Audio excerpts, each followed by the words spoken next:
नमस्कार बंधुरा तन्निस किचेने आपनादेरके स्वागत। आज आमी बानिये देखाबो सर्षे पाबदा रेसिपि एबं एई सर्षे पाबदा रेसिपिटा किभाबे बानाले कोनो रकम तेतो लागबे ना आर स्वाद होबे दुर्दान्त सेटाई आजके आमी आपनादेरके बानिये देखाबो। संगे थाकছে কিছু टिप्स एंड ट्रिक्स, सेगुलो आपनारा प्रथम थेके शेष पर्यन्त लक्ष्य करबेन। एर जोन्नो आमी निये निয়েছি 4টে मिडियाम साइजेर पाबदा माछ। पाबदा माछगुलो आमी भालो करे धुए परिष्कार करे निয়েছি। तारपरे सामान्य परिमाण नुन और हलुद आमी एखाने माखिए नेब। नुन और हलुदटा देওয়ার परे आपनादेर किन्तु हाथेर साहाज्ये এই काजटा करते हबे। एखाने आमी हाथ दिए भालो करे दु पिठे नुन और हलुद माखिए निচ্ছি। भालो करे दु पिठे नुन हलुद माखानो हये गेले माछगुलो किन्तु आमी एकटा साइडे रेखे देब।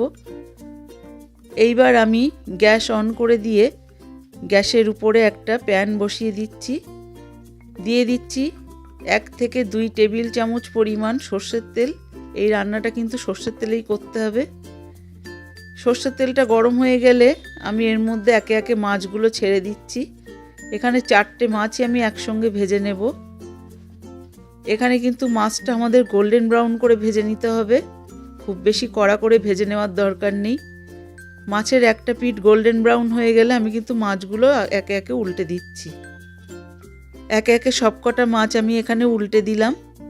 এরপরে আরও একটা পিঠ আমি হতে দেব। দুটো পিঠই আমাদের গোল্ডেন ব্রাউন হয়ে গেছে। দেখুন রঙটা ঠিক এরকম হয়েছে। এই পর্যায়ে আমি মাছগুলো একটা প্লেটে তুলে নিচ্ছি। এরপরে আমি সামান্য পরিমাণ কালো জিরে তেলের উপর ফোড়ন দিলাম।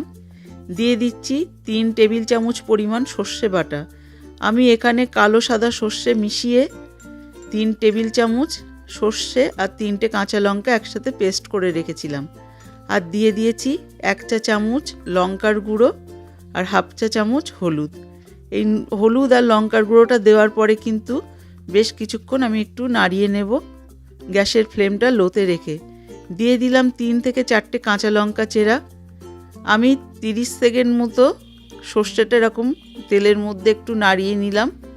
নেয়ার পরে আমি এখানে 1.5 কাপ মতো জল অ্যাড করলাম আর সামান্য পরিমাণ নুন। এবার আমি ঝালের ঝোলটা ফুটে উঠতে দেব। ঝালের ঝোলটা ফুটে উঠলে এর মধ্যে মাছগুলো সব দিয়ে দেব। মাছগুলো দেওয়ার পরে আমি হাই হিটে 5 মিনিটের জন্য ফুটতে দেব। 5 মিনিট পর আমি মাছগুলো এরকমভাবে আস্তে আস্তে আলতোভাবে উল্টে দিচ্ছি যাতে অন্য পিঠটাও ভালোভাবে সেদ্ধ হয়। এবার উপর থেকে আমি ছড়িয়ে দিচ্ছি 2 টেবিল চামচ পরিমাণ কাঁচা সর্ষের তেল। এটা কিন্তু সর্ষে পাবদায় খুব ভালো একটা স্বাদ আনে এবং ঝাঁঝ আনে। এই পর্যায়ে তেলটা দেওয়ার পরে 2 মিনিটের জন্য লো হিটে ফুটতে দিলাম। ফিরে আসলাম 2 মিনিট পর। আমি আপনাদেরকে মাছটা একটা প্লেটে সার্ভ করে দেখাচ্ছি। দেখুন কতটা সুন্দর দেখতে হয়েছে, একদম অনুষ্ঠান বাড়ির মতনই হয়েছে। আর স্বাদ আর গন্ধ এটা তো আপনারা না বানালে বুঝতে পারবেন না। আমার এই রেসিপিটা যদি ভালো লাগে তাহলে অবশ্যই সাবস্ক্রাইব করবেন।